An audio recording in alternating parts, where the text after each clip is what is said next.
All of us show up here into this world. We are intended here by a source from which all things are intended. Everything comes from that source. And everything that you needed for this physical journey was in that moment of your conception and even before. But most of us have let go of that dream. Or we don't know how powerful we are. When I was in the 3rd grade, I came home from school, and I said to Mrs. Scarf, which is the lady whose home we lived in, she had 52-some children living in that home, I said, "What's a scurvy elephant?" She said, "A what?" I said, "A scurvy elephant." She said, "Where did you hear that?" I said, "Well, I heard Mrs. Poole, who was my 3rd grade teacher, telling Mrs. Smith, who was the principal, outside of the classroom that Wayne Dyer was in her classroom and that he was a scurvy elephant." She got on the telephone and she called the principal, and the principal said, "Oh, that's Wayne. He gets everything mixed up." She didn't say that he was a scurvy elephant in her classroom. She said that he was a disturbing element in her classroom. And I think you have to understand that becoming a scurvy elephant or a disturbing element is a part of the process of not dying with your music still in you. That there is something that you showed up here to become, just like there was something that allowed you to grow into this body that you're in. The same force, the same field of intention that intended you here to be in this body, in the shape that it is in the size that it is, in the color that it is, in the shape of its eyes, in the color of its hair, whether you have any or don't, whether it falls out or doesn't, all of that. You understand, right? You and I could put our heads together and make an ass of ourselves, right?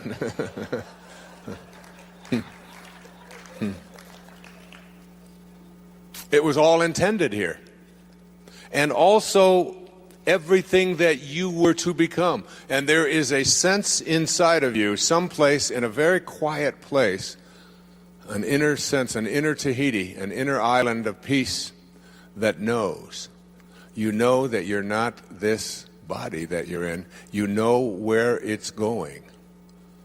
You know it showed up from nowhere. Nowhere.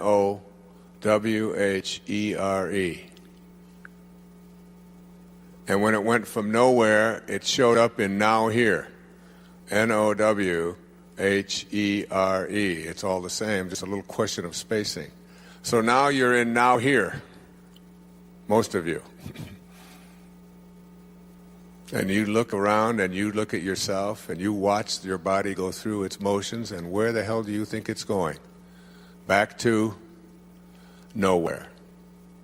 From nowhere to now here to nowhere. But while it's here, there is something burning inside every one of us. And all we have to do is understand that strangest secret. And the strangest secret is we become what we think about.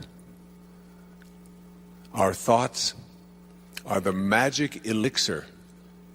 I remember being in that orphanage, and a snowstorm would come, and there were 2 snow shovels in the basement of that house. And I took that snow shovel that was downstairs. There were 2. One had the edges all curled up, and you couldn't make much money with a snow shovel with edges that were curled up. There was another bright, shiny one that Mr. Scarf had made himself. And I used to go down there when it would start snowing, and it seemed to snow a lot more in those days than it does today. And I would sleep with that snow shovel. And I would go outside at 5 o'clock in the morning, wake myself up, 5, 6 o'clock in the morning, and I would shovel everybody's walk on Tucker Street. Everybody. I didn't ask if it was okay and would you like me to and could I and maybe and so on. I just took the initiative and I went out there and shoveled their snow. And then I went back later that morning with my best little Oliver routine, because I was cute. It may not look like it now, but I was then. Cute little blonde hair, and I had little, and I would stand there and I would just tell them that I shoveled your snow for you this morning. And sometimes I get a nickel, or a dime. I even got a quarter a couple of times. Doesn't sound like much, but that's $4,000 in today's money, okay? And it wasn't like there was something in here that said, this is what you do, and you act upon what it is that you feel in here, because that thought that you have is something in the Course in Miracles that says, when I take this microphone to speak, and I'm being introduced as Gary was introducing me, I repeat a line from A Course in Miracles. And the line that I repeat says, if you knew who walked beside you at all times on this path that you have chosen, you could never experience fear or doubt again. You couldn't do it if you had a knowing that you weren't alone. If you knew it from in here with that burning desire. And it is that connection, it is the ability to go and connect to that. And what I want to move to now is, first, what are the obstacles that we have inside of us that keep us from moving into that place within us that allows us to take the snow shovel and just do it? What keeps us from doing it? And then I'd like to talk a little bit about a very powerful book that I'd like all of you to read. It's called Power versus Force. It was written by a very distinguished, brilliant man. I bring it with me to every talk that I give. And I think it's probably the most, well, it is. In fact, I said on the cover of it, let me say exactly how I said it, perhaps the most important and significant book I've read in the past 10 years. And that book and the tapes that I talk about it on, called It's Never Crowded, Along the Extra Mile, are things that I think if you practice it and take it with you, that you don't just become surprised by miracles anymore, you become someone who lives them every moment of your life. And there's absolutely no doubt about it. But before you can get to that place, and I'll try to demonstrate a little bit of it, I won't try to, I will demonstrate it for you up here. And then we'll close, and then tomorrow I'll pick up on intention and how we can make that intention our reality virtually every day. If you understand this simple premise, that we become what we think about, as it says in the Torah, as it says in the Old Testament, as a man thinketh, so is he. As a man thinketh, so is he. We are the products of our thoughts. If you get that simple little thing that I started out with and that I hammer in every book I've written and every talk I've given, every tapes I've produced, we are the product of our thoughts. And our thoughts are very, very powerful. See, if your thoughts are on what you intend to manifest into your life, you can't do anything but do that. But if your thoughts are on one of these four things, which I would suggest that probably 95, maybe 100% of you have your thoughts on these things. And it's like learning to catch these thoughts, to shift them, and to make them become something that you intend to create or manifest. So here they are. The first thing is, if your thoughts are on what is missing in your life, how much of your time do you spend focused on or thinking about what's missing in your life?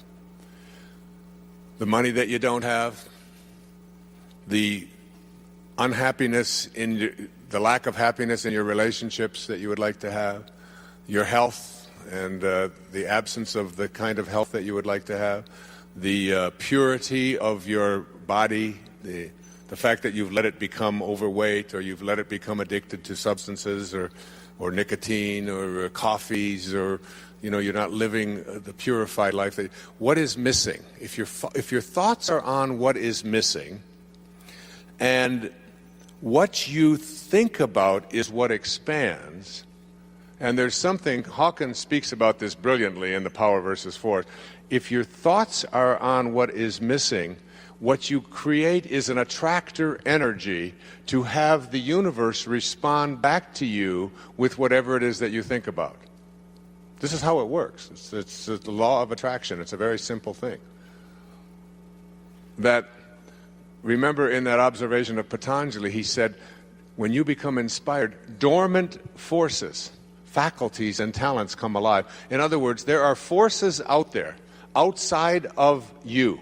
There's energy fields outside of you that are capable of joining with you and attracting into your life what you want. Carl Jung called it synchronicity. It's a consciousness in which when you put your thoughts on something, and every one of you have had this experience, the experience of thinking about someone and not being able to get your thought off of that person, and then going to the telephone and picking it up and saying, oh my God, I was just thinking about you. How many have had that kind of an experience in your life? As you look around and you think, well, and what do we attribute that to? We attribute that to what? Coincidence, don't we? We just say, well, that's just a coincidence. It's weird. I don't quite understand it. I'd like to be able to harness it, but it's just weird that it happens.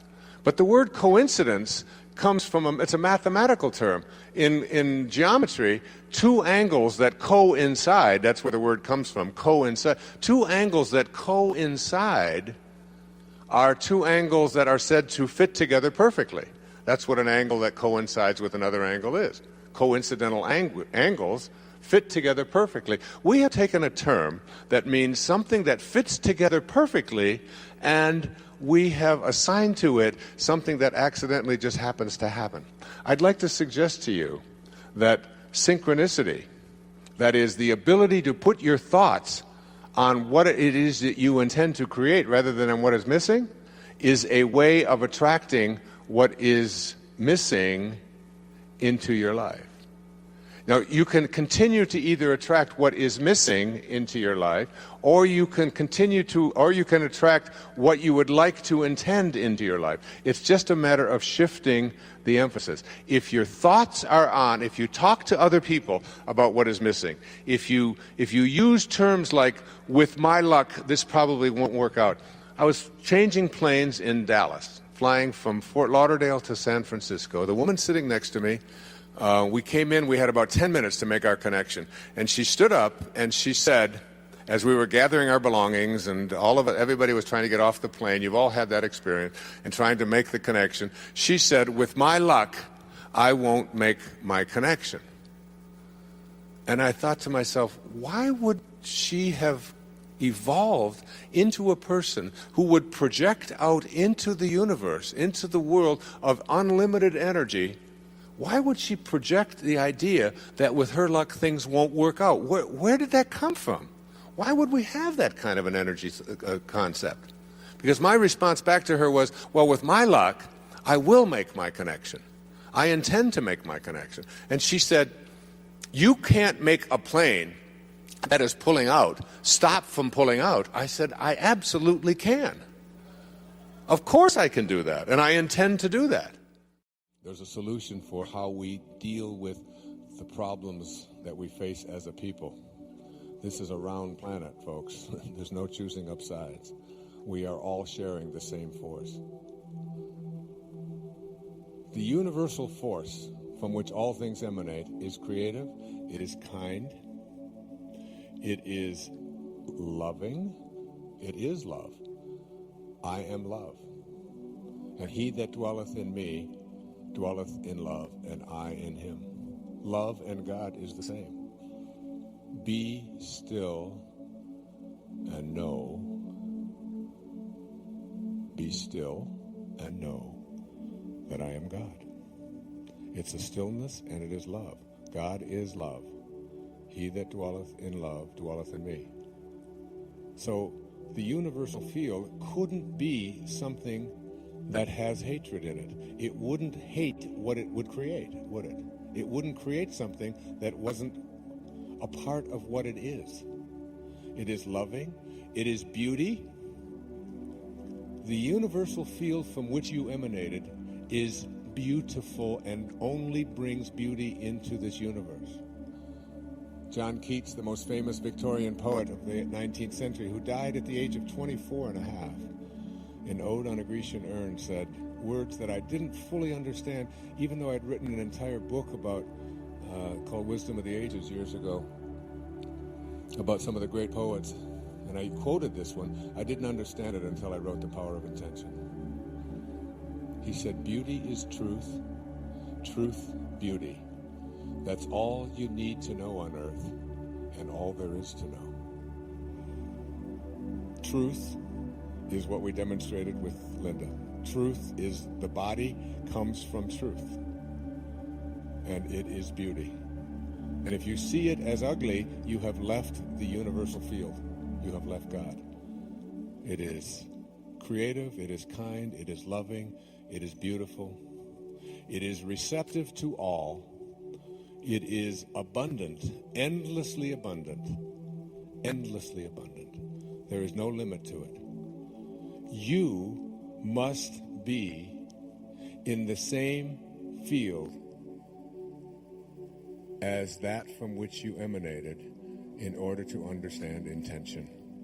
I have to underline that as I conclude these remarks.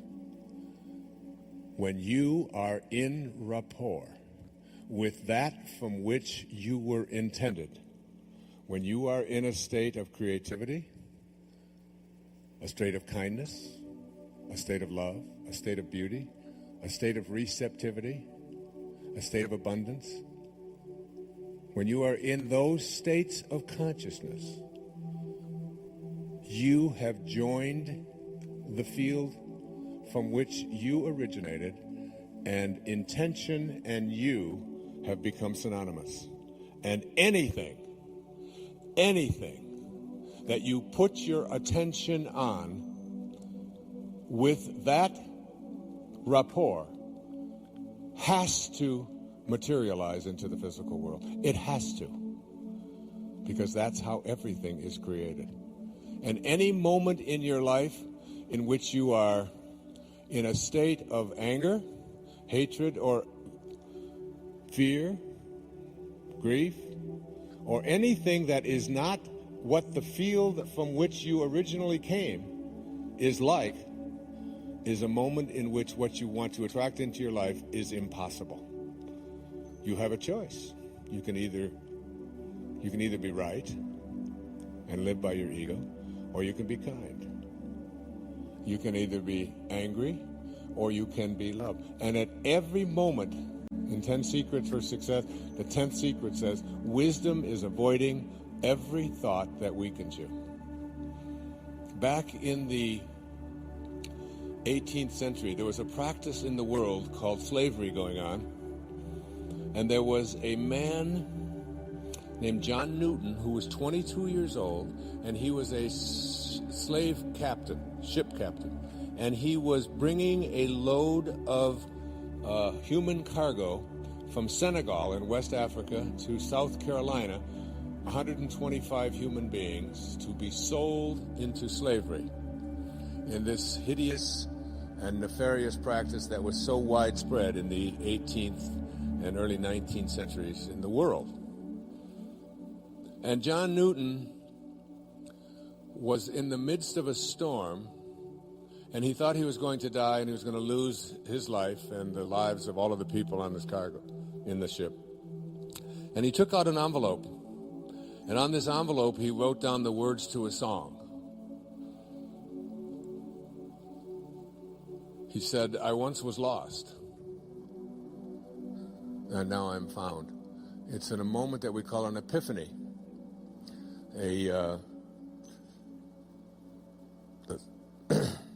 a moment in which we reach something called siddhi consciousness, a satori, they call it in Japanese, a satori, which is an instant awakening. And he realized in that moment, as he was writing these words to this song down on the back of this envelope, that what he was doing was in violation of the universal mind from which he originated. That it was against the laws of the universe to treat any other human being or any other creatures of life, period, in these ways. Remember what Patanjali said, when you become steadfast and your abstention of thoughts of harm directed toward others, all living creatures will cease to feel enmity in your presence. Birds, butterflies will no longer have any fear of you. Such was the nature of St. Francis and Jesus and so many of the great spiritual masters. Now the storm passed, and he survived, but he looked on that piece of paper that he had written these words on, and he turned his ship around, and he went back to Africa, and he released the 125 people that he had in those holds, and he went back to England, and for the next 55 years, until his 77th birthday, he became the most ardent abolitionist in the world, speaking out against the evils of slavery. In one instance, in Zen Buddhism, they say when the student is ready, the teacher will appear. When you have that level of readiness, whatever you need, as it says in A Course in Miracles, if you knew who walked beside you at all times on this path that you have chosen, you could never experience fear or doubt again. It would never be there for you. For those of you who've decided to quit smoking, it will be easy, because you will have guidance there for you at every moment that you ever are tempted to go back, or whatever it is that you want to attract into your life. And the words to that song became perhaps the most spiritual song ever recorded. And I asked Guy to include it on her CD. I play this in my car every day, particularly when things are not going the way I would like them to go. And Skyzy, if you'll come up here, honey, and close this out for these people, and sing the songs of John Newton, who wrote it back in the 18th century. It's called Amazing Grace. I once was lost, and now I'm found.